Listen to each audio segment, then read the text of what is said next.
আসসালামু আলাইকুম। আমি এখন কোথায় আছি? আমি আছি আপনারা অলরেডি দেখতে পারতেছেন যে লেবু বাগানে। গাছের লেবু, হাতের লেবু। আমার এক ফ্রেন্ডের এটা। লেবু বাগানটা দেখুন।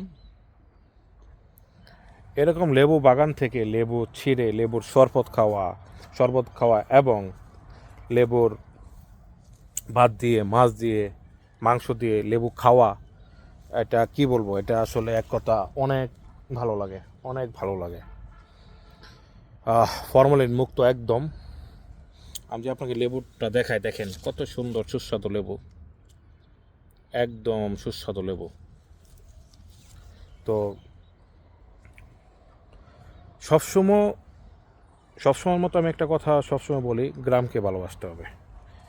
গ্রামকে আমাদের প্রচুর পরিমাণে ভালোবাসতে হবে। এই লেবু আমার এক ফ্রেন্ডের বাগান। আমি নিজ হাতে লেবু প্রায় 5 থেকে 6টা ছিঁড়েছি, একটু পরেই খাবো। তো লেবুর মধ্যে অনেক উপকার, এক কথা অনেক ধরনের উপকার আছে লেবু লেবুর মধ্যে।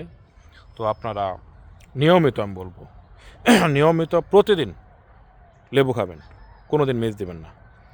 নিয়মিত প্রতিদিন লেবু খাবেন। তো ভালো থাকবেন সকলেই।